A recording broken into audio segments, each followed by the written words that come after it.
E o texto de Efésios capítulo 6, versículo 5 até o 9, vai falar de uma questão muito prática.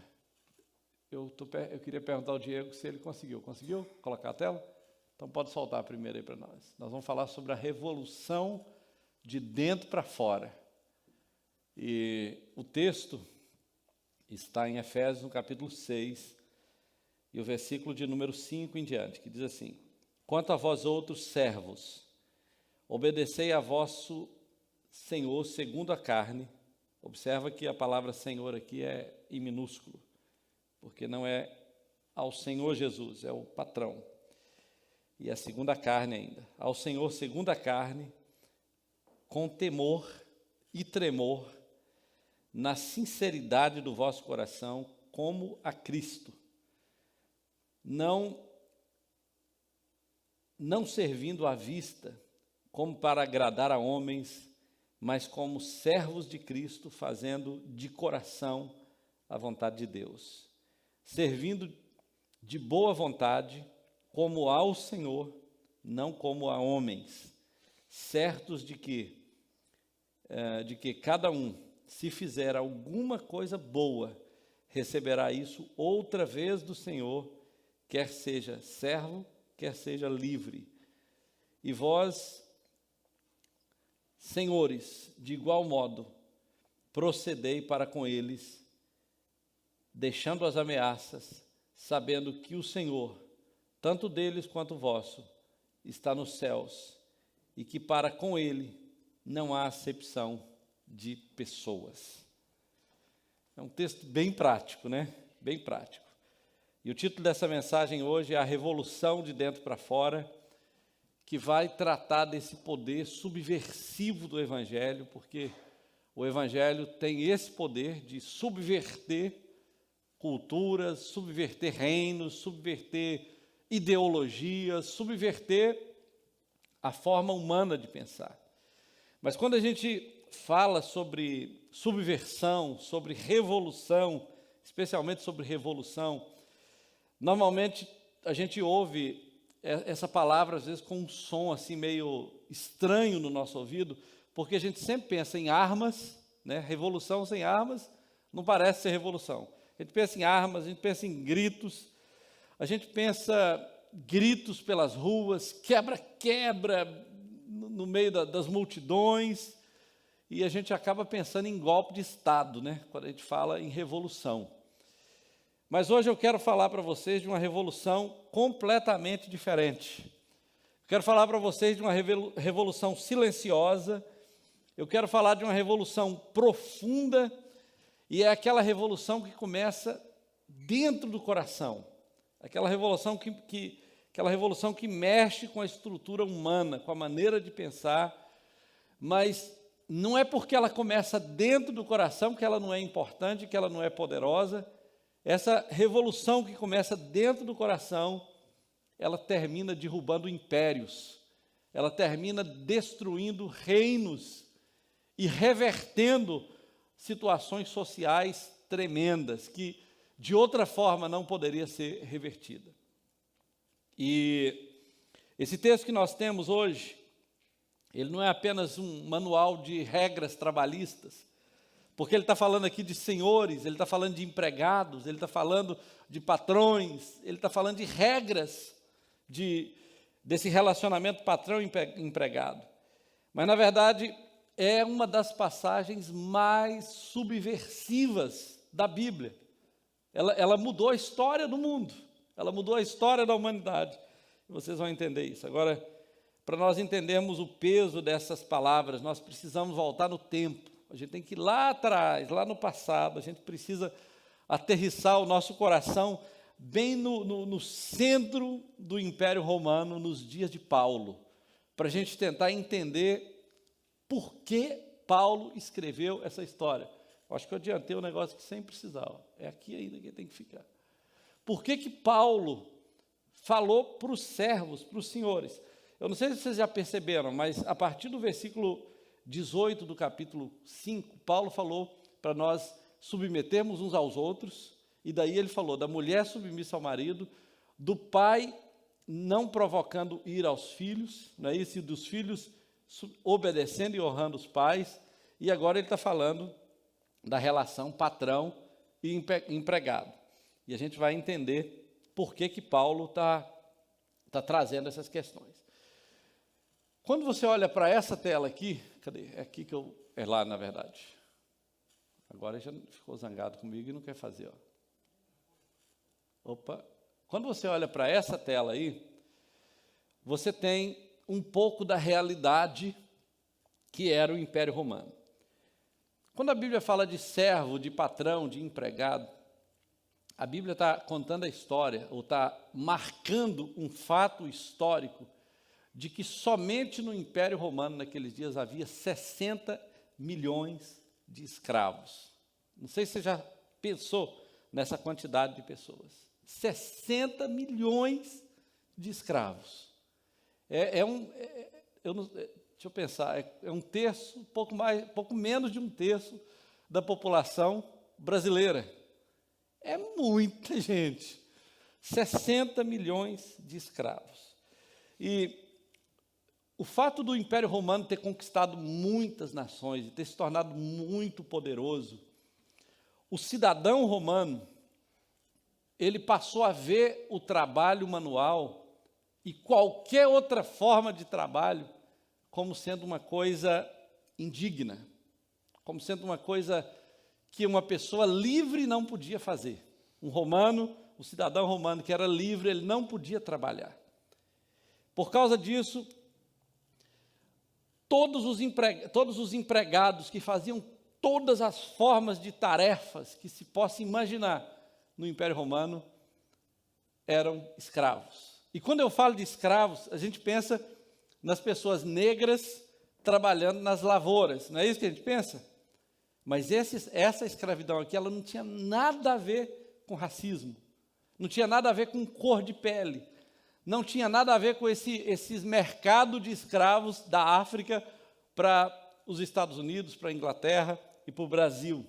Na verdade, essa aqui era uma escravidão que era gerada pelas conquistas dos imperadores. Eles iam lá e dominavam aqueles povos, conquistavam aquelas nações, e todos os povos conquistados se tornavam escravos da nação que a havia conquistado. Israel havia se tornado escravo do Egito no passado, lembra disso, né? E também da Babilônia. Mas interessante é que uma outra forma de se tornar escravo naqueles dias era o próprio pai, ele tinha poder de vender o filho como escravo. Ou às vezes uma pessoa se envolvia com tantas dívidas que ela acabava tendo que ser entregue para o credor como escravo. E mesmo ele sendo um cidadão livre, ele se tornava um escravo.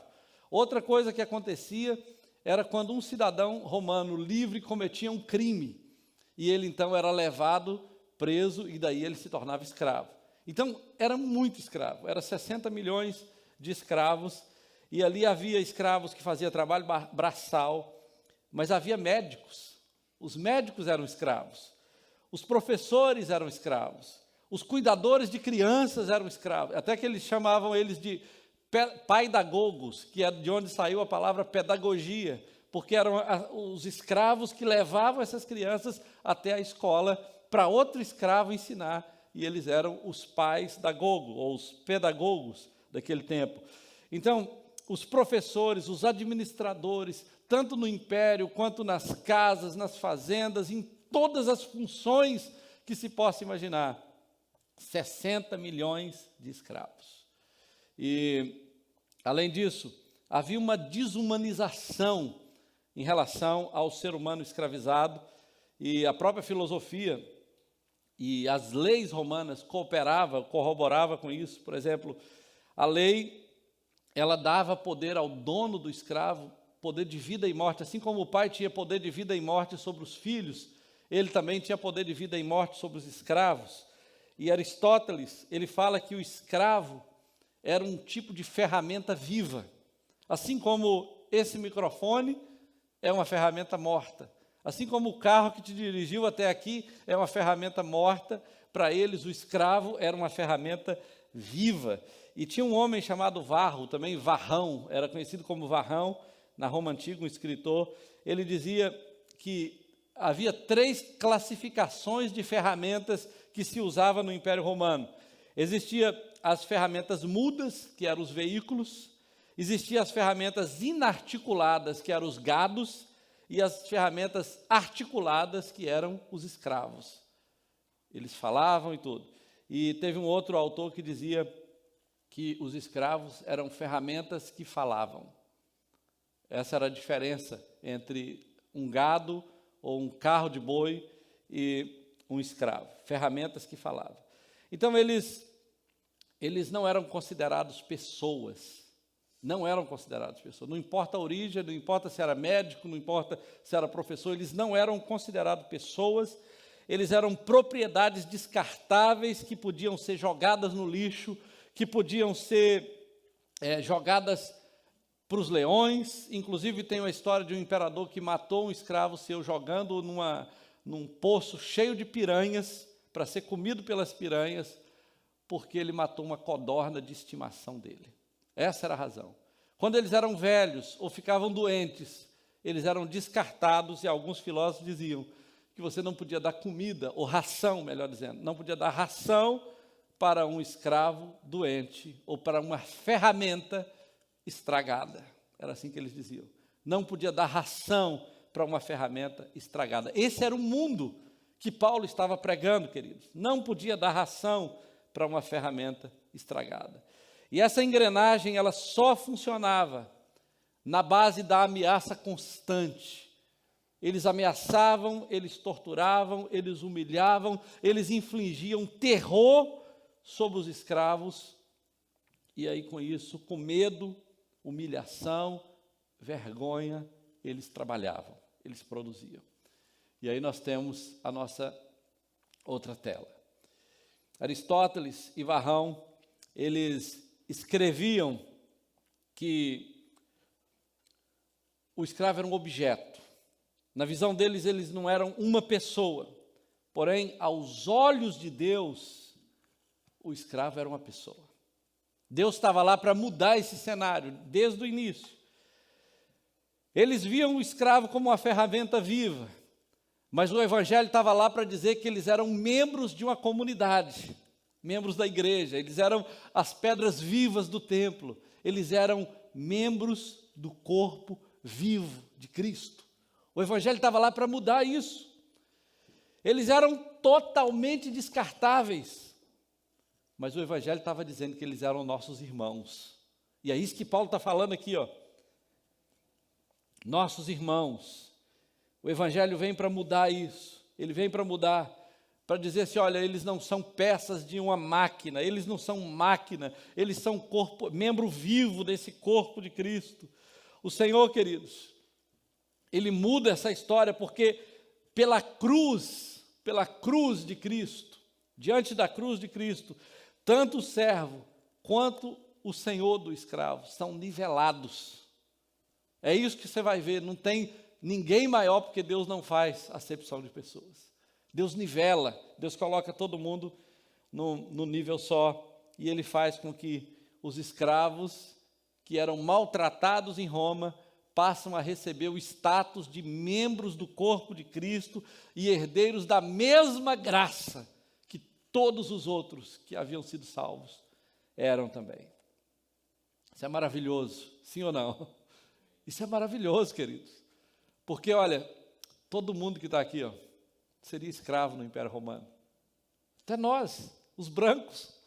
Não tinha acepção de pessoas, depende de qual nação tinha conquistado a outra. Não tinha questão racial. Se você não fosse senhor, você seria escravo. Se você não fosse livre, você seria máquina que fala, imagina. Essa é a situação.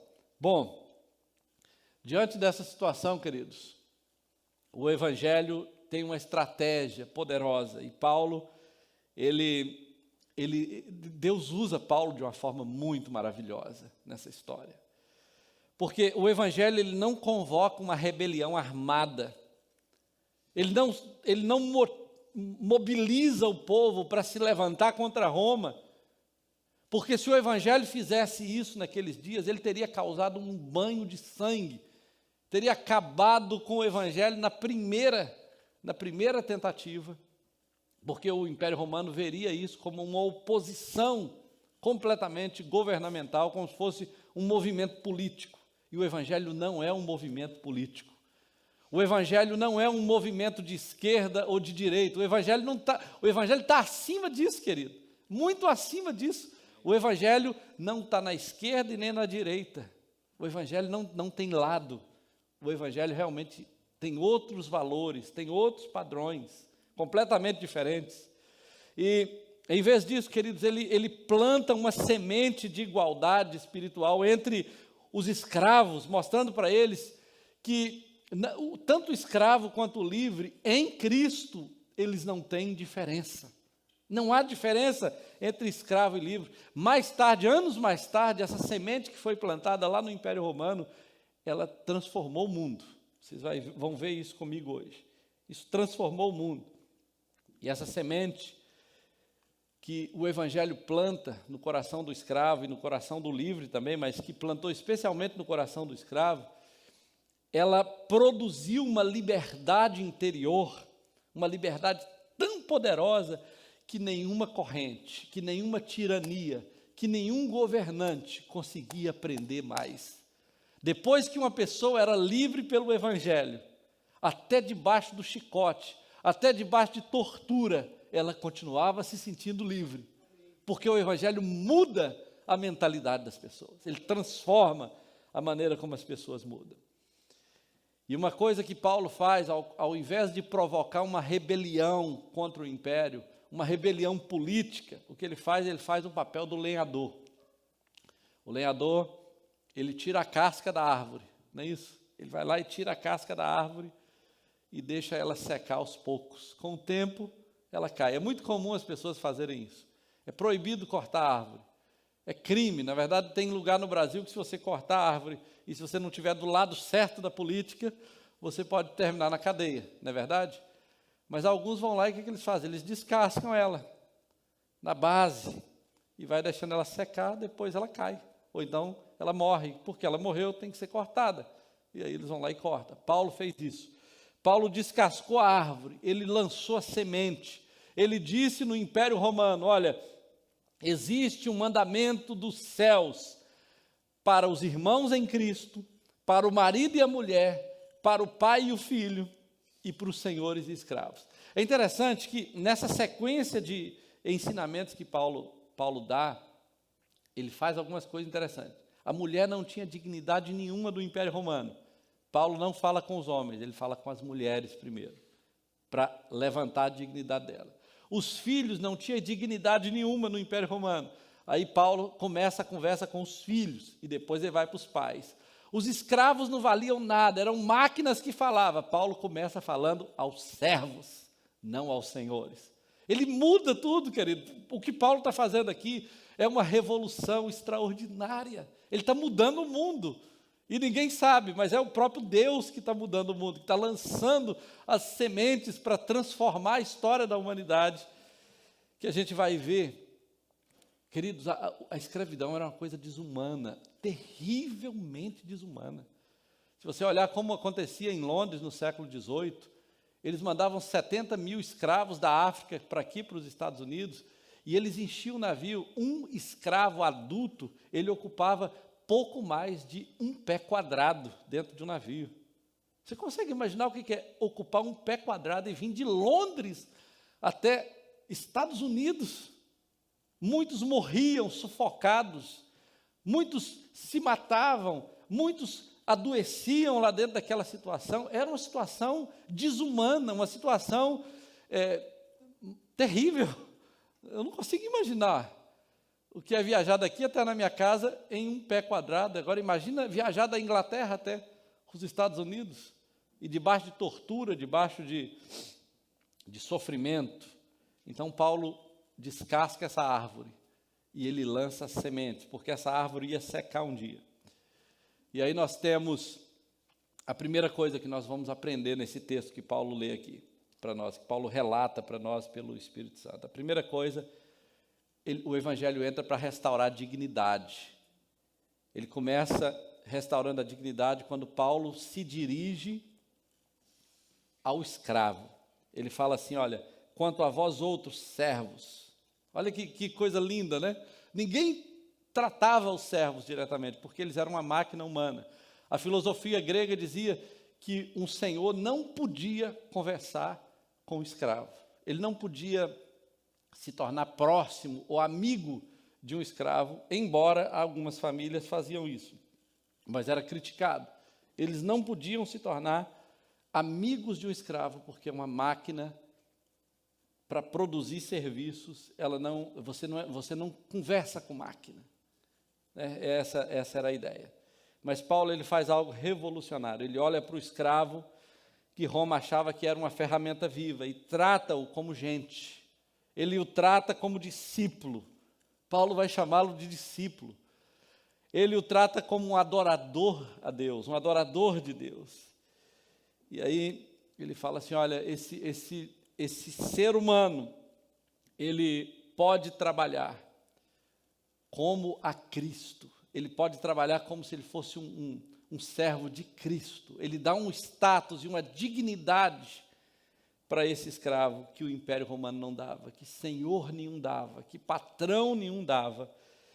Ele mostra assim, olha, esse homem, ele é um adorador, ele é um ser humano, ou essa mulher é uma pessoa digna de ser respeitada, de ser valorizada. A outra coisa que eu vejo nesse texto é o termo que Paulo vai usar para orientar os escravos, porque Paulo não estava libertando os escravos ainda. Paulo não tinha poder de libertar, de acabar com a escravidão no Império Romano. Eu acabei de dizer que eram 60 milhões de escravos, e o Império Romano não tinha cidadão livre que trabalhasse. Então não era possível acabar com aquilo na primeira vez. Só que escravos estavam se convertendo porque o Evangelho estava chegando lá. O Evangelho estava indo em todas aquelas camadas da sociedade. E Paulo está, então, mostrando que existe um código de ética para os escravos como escravo. E eles precisavam aprender a viver como escravo, porque agora o status deles havia mudado diante de Deus. E Paulo usa um termo, que é o mesmo termo usado para oftalmologia, que é um termo que deu origem a esse termo oftalmologia, e esse termo se refere à ideia de trabalho de vista, né? Trabalho na vista do outro.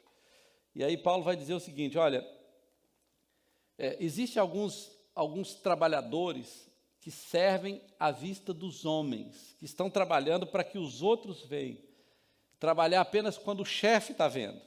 E esse autor, um autor romano chamado Plínio, ele questionava o fato de que algumas vezes, quando ele virava as costas, os escravos dele estavam perdendo o respeito e estavam fazendo corpo mole porque ele não estava vendo. Essa era a situação. Era um tipo de fingimento. Eles fingiam que trabalhavam quando o patrão estava lá, mas quando o patrão virava as costas, eles relaxavam. Eu lembro que eu trabalhei para uma pessoa aqui nos Estados Unidos, crente inclusive. Ele dizia para mim o seguinte, pastor, quando o dono da casa chegar, você movimenta, você pega as coisas e vai e tal. Mas depois que ele for embora, aí você trabalha mais devagar, não precisa de desespero não. Mas na presença dele, você mostra que você trabalha. Aí eu falei assim, olha, eu trabalho na presença dele ou fora da presença dele. Eu nem corro quando ele está aqui e nem corro quando ele não está aqui. É meu ritmo. Eu vou no meu ritmo. Eu não vou mostrar quem eu não sou. Mas na época eu nem estava pensando nesse texto aqui. Eu só estava dizendo, eu sou o que sou. Gosta de mim, vai ter que gostar do jeito que eu sou. Eu não sou uma pessoa que trabalha a 1000 por hora. Eu trabalho. Eu garanto de dar conta da minha tarefa, mas não a 1000 por hora. Então, mas naqueles dias tinha essas pessoas que na frente do patrão, por medo da opressão, da tortura, do castigo, eles trabalhavam muito. O patrão virava as costas, eles mudavam. E aí, queridos, isso gerava um fingimento, uma performance externa, e não era um trabalho de coração. E é claro, ninguém vai trabalhar como escravo de coração para o outro. Mas uma coisa tinha acontecido. Havia acontecido uma mudança na vida desses escravos, que era o fato de agora eles serem crentes. E até um escravo, mesmo sendo escravo, depois que ele é crente, ele tem que ser um escravo diferente. Esse é o problema. A escravidão não mudou ainda, a política não mudou ainda, a pessoa ainda é escrava. E agora, como eu vou ser escravo sendo crente? Não pode ser igual o escravo não crente. Você entende o problema que a igreja estava enfrentando naqueles dias? Agora, o escravo crente tem que ser um escravo crente diferente. E aí ele usa essa outra palavra, haplotes, que é a ideia da sinceridade de coração.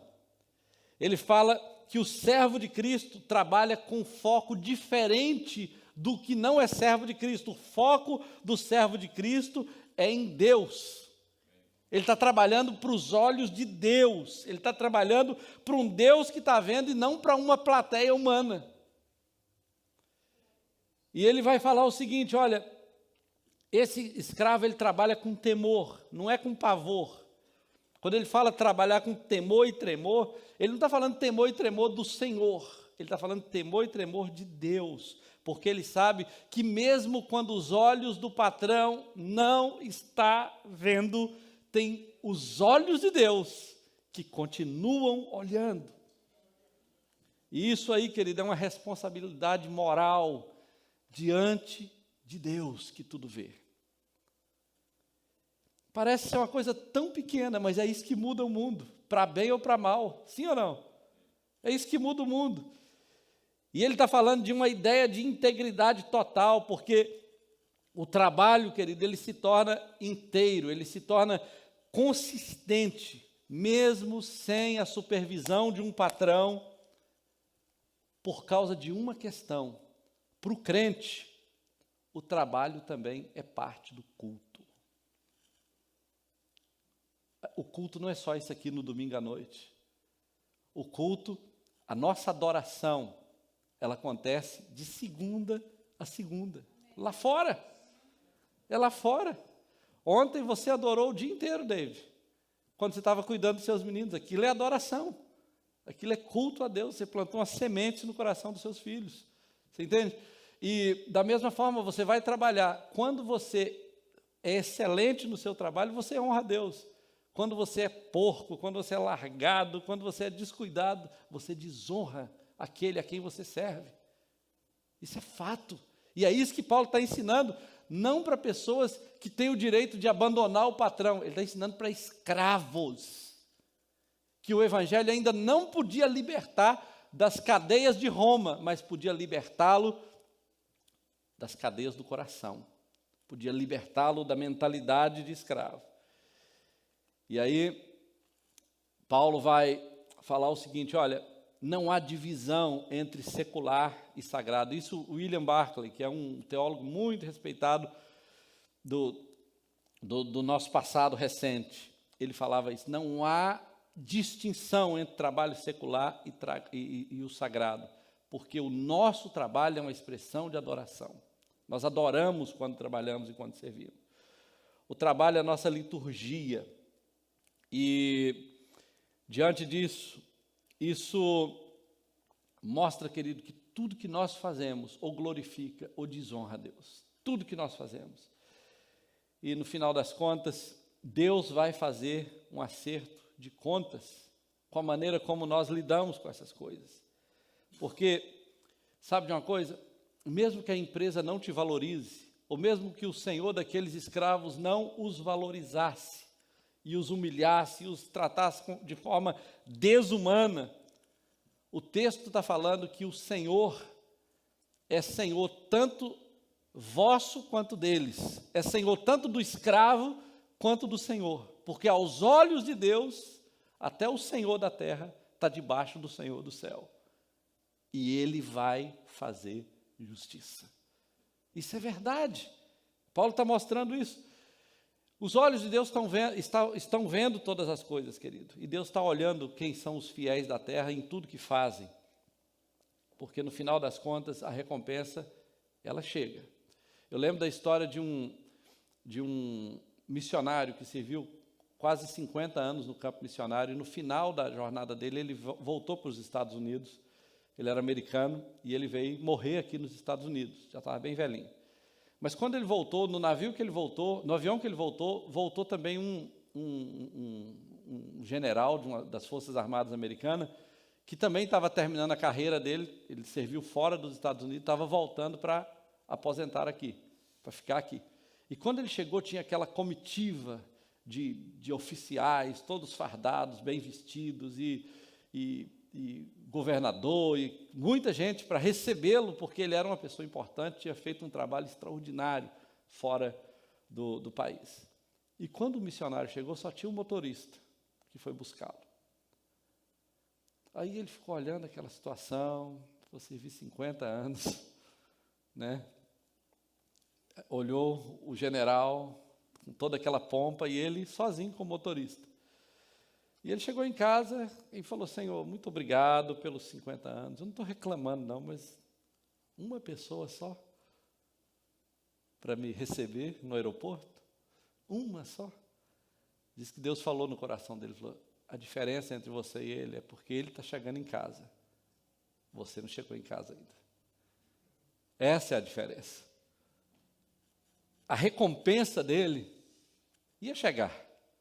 Às vezes a gente acha que a recompensa da gente é igual a do mundo, mas Deus tem uma forma diferente de recompensar, querido. Deus tem uma forma diferente, e Paulo fala assim: olha, sirva de coração, como ao Senhor, porque o Deus que está no céu, que é Senhor, tanto deles, do seu patrão, quanto vosso, vocês que são escravos, está olhando, e para Ele não tem acepção de pessoas. Deus é fiel, Deus é justo, querido. Deus é justo. E, passei aqui demais. A outra coisa que eu aprendo é a questão da autoridade. O Evangelho, ele inverte os direitos. John Stott falou sobre isso. E Paulo agora, depois de ter falado para os empregados, ele vai falar para os patrões. Porque agora a autoridade é redefinida. Ele fala assim: e vós, senhores, de igual modo, no versículo 9, procedei para com eles, deixando as ameaças, sabendo que o Senhor, tanto deles quanto o vosso, está nos céus, e que para Ele não há acepção de pessoas. Paulo fala o seguinte: olha, vocês também têm que proceder do mesmo modo que eles têm que proceder para com vocês, vocês têm que proceder para com eles.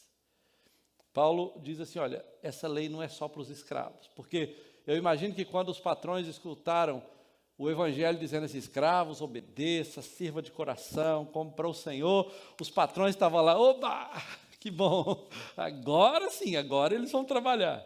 Mas depois a mesa vira, e Paulo começa a falar: e agora é com vocês, patrões, vocês também têm que proceder do mesmo modo para com eles. É muito comum o patrão ter muito direito e o empregado não ter nenhum. Nesse caso aqui era o senhor e os escravos. Mas, nesse caso, a autoridade é redefinida. E o escândalo que Paulo traz nessa situação, quando ele se dirige aos senhores, é o fato de Paulo exigir do patrão a mesma coisa que ele exigiu do servo. Porque também esse patrão a quem Paulo estava falando era o patrão principalmente cristão. Porque o patrão ímpio tratava o escravo como máquina, mas o cristão não podia tratar mais. O cristão agora ele tinha que aprender a tratar como irmão, como membro do corpo de Cristo. E ele começa a destacar os deveres que eles tinham. E o texto vai dizer o seguinte: olha, na verdade, Paulo sabia disso, porque a lei não cobrava nada dos patrões. Nada, mas o Evangelho, ele cobra responsabilidade, ele cobra respeito, ele cobra serviço. Ele diz: olha, vocês que são patrões, vocês estão debaixo de uma outra lei, além da lei de Roma. Vocês que são crentes, estão debaixo da lei da graça, se eu posso dizer assim. Vocês estão debaixo de uma outra dimensão, e nessa graça, vocês não podem agir como os patrões ímpios. Paulo fala isso para mudar a história, querido. E John Stott, ele fala que aquilo que o patrão esperava dos empregados, agora era dever deles, dar para os empregados. E que a gente vai ver como resultado disso é que o Império Romano caiu com o tempo. A graça, ela exige respeito mútuo. E quando esse respeito acontece, os muros são quebrados. Eu lembro que D.L. Moody, ele falou sobre isso, que o grito, a desonra, a briga, cria muros, cria barreiras, mas o amor, ele gera fraternidade, ele gera esse senso de irmandade. O amor, ele traz esse senso de liberdade. E Erich Fromm, que foi um psiquiatra famoso aqui nos Estados Unidos, ele sintetiza essa ideia dizendo que a verdadeira autoridade, ela é conquistada pelo exemplo, pelo respeito, não pelo medo. E isso ecoa exatamente o que Paulo havia dito a respeito da autoridade. Agora, o que isso causa? O que Paulo disse causou no coração dessas pessoas e no mundo, né? Nós temos aí a nossa próxima ilustração. Você está vendo nessa pirâmide do seu lado direito, que era a realidade de Roma. Todo mundo embaixo e um senhor por cima oprimindo todo mundo. Esse aí era o mestre, né, que era o superior sobre todos. Essa era a mentalidade. E isso era a causa da opressão no Império Romano. Só que a cruz, ela entra dizendo que não há acepção de pessoas. O que ela faz? Ela destrói essa pirâmide de cima para baixo. Ela acaba com isso. Ela tira todo mundo dessa situação e ela iguala, nivelando todo mundo pela graça, dizendo assim, olha, patrão e empregado, aos olhos de Deus são irmãos. E irmãos estão no mesmo nível. Não é nem pai e filho, são irmãos. Não tem essa hierarquia no reino de Deus. No reino de Deus nós somos irmãos, somos membros um do outro, e Paulo vai falar sobre o corpo de Cristo, sobre o corpo, a igreja como corpo, dizendo que não tem um membro, por menor que seja, por mais escondido que esteja no corpo, que seja mais importante do que o outro, porque nós somos membros de um só corpo.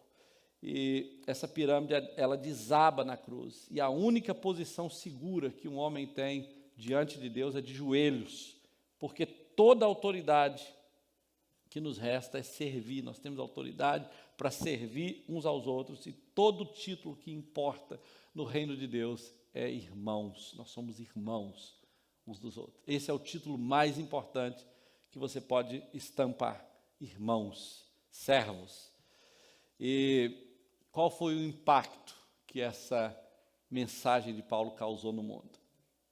A semente da igualdade, ela foi crescendo através dos séculos, ela foi crescendo.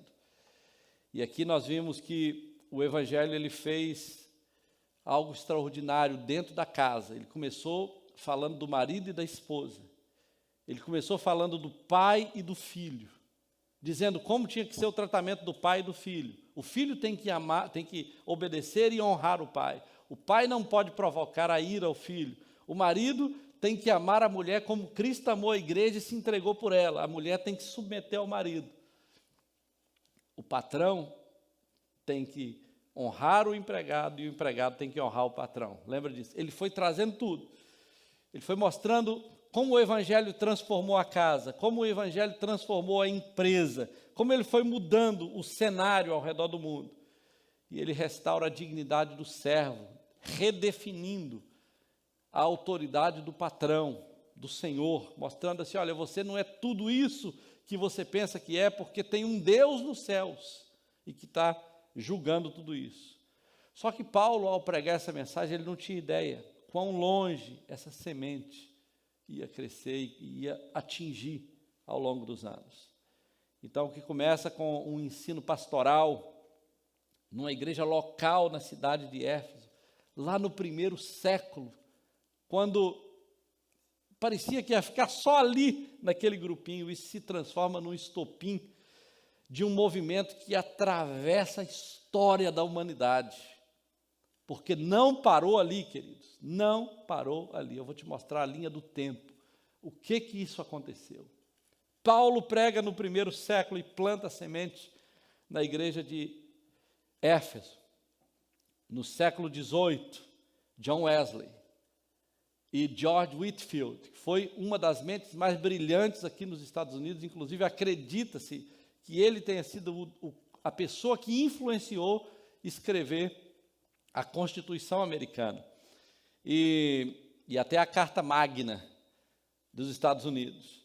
Então, George Whitefield, John Wesley começa a pregar mensagens avivalistas, mas mostrando para a humanidade o valor do ser humano, tanto do Senhor quanto do escravo, porque esse país aqui também tinha escravo, a Inglaterra também tinha muitos escravos.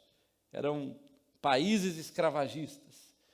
E eles pregam, gerando esse despertamento moral, lembrando que a pregação avivalista reacendeu essa chama dessa consciência cristã contra a escravidão, dizendo assim, em um país cristão não pode haver escravos.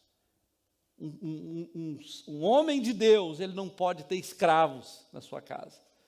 E aí, no século XIX, Wilberforce, depois você pode consultar o nome dele, e a história dele na televisão, você vai ver no YouTube, ou onde quer que seja, comprar livros dele. Ele estabelece o fim legal da escravatura na Inglaterra, e isso foi o fruto do seu trabalho político, no cenário político da Inglaterra. Ele lutou como parlamentar, mas ele lutou com a Bíblia na mão, pregando, dizendo que Deus era contra isso, e lutou com todos os recursos de influência que ele tinha como político e como crente, influenciado pelo John Newton, que escreveu aquela música famosa, né, Amazing Grace. Ele também estava no navio escravagista. E quando ele se converteu, ele escreve aquela música. A mensagem desse homem impacta o coração de Wilberforce. E ele, então, se transforma num proclamador de libertação dos escravos. E isso quebra as cadeias dessa mentalidade escravagista da Inglaterra e, mais tarde, dos Estados Unidos. E em 1888, no Brasil, o Brasil também recebe a libertação como resultado da mensagem de Paulo no primeiro século em Roma. Você imagina o poder dessa mensagem. Esse estupim teológico, ele chegou até a nossa realidade no Brasil e mudou a nossa realidade. O Brasil também tem uma história trágica de escravidão e de sofrimento. Então, qual é a nossa realidade hoje diante desse texto, diante dessa verdade? Nós temos aí uma revolução relacional que esse texto nos desafia a experimentar. Primeiramente, é no nosso casamento. É o fim da disputa de poder e o início de uma entrega sacrificial, onde a mulher voluntariamente se submete ao marido e o marido dá a vida pela esposa. Onde o filho se compromete a obedecer ao pai enquanto ele está debaixo do teto e honrá-lo por toda a vida. E da mesma forma, o pai se compromete a ser um exemplo e não provocar a ira ao filho. Na família, pais lideram com amor, gerando esse ambiente de respeito e honra que precisa acontecer. E no trabalho, os chefes e os empregados trabalham com justiça, porque nós vivemos num cenário um pouco parecido com aquele de escravidão, onde nós temos que cumprir horário, nós temos direitos, nós temos obrigações, e há patrões carrascos nesse país, e em todos os países, não é verdade? Então nós temos o compromisso de ser trabalhadores exemplares, que não roubam as horas do patrão, e nós esperamos que os patrões sejam patrões exemplares, que cumpram com as suas obrigações conosco. E na igreja, da mesma forma, é o fim do favoritismo, é o fim de segregação, de qualquer tipo de divisão, porque o Evangelho ele vem para tornar-nos uma família, onde ninguém é mais importante do que ninguém. Nós somos um corpo. E aí, essa revolução continua. Ela continua. E ela nos traz algumas perguntas. A primeira delas é: onde você age como um tirano de Roma? Onde você age? Onde você tem agido como um tirano?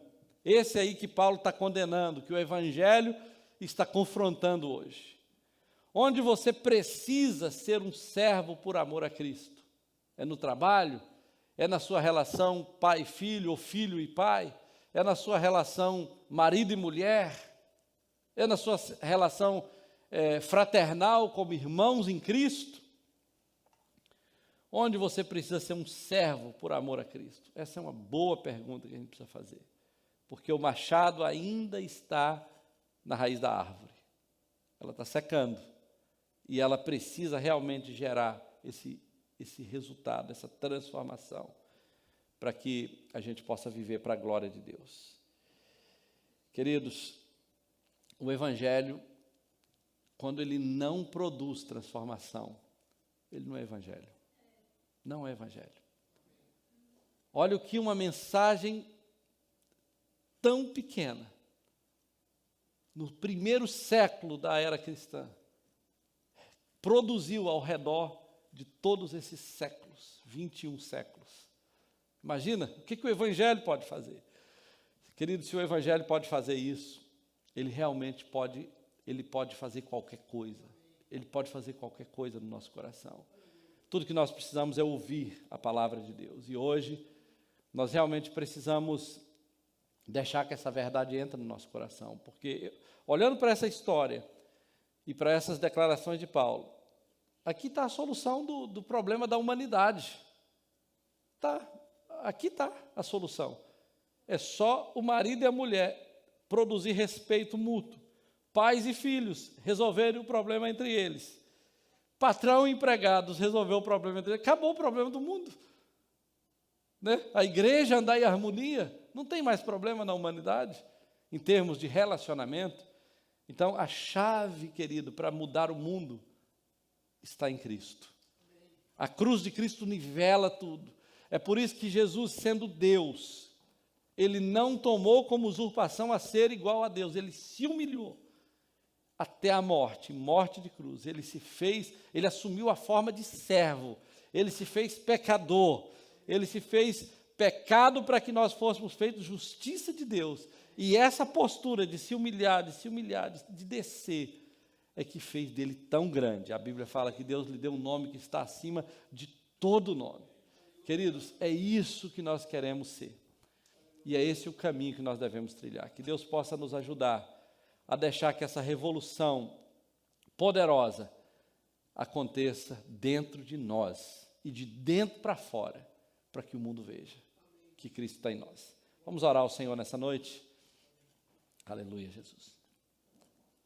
Hoje eu tenho água, hein? Obrigado.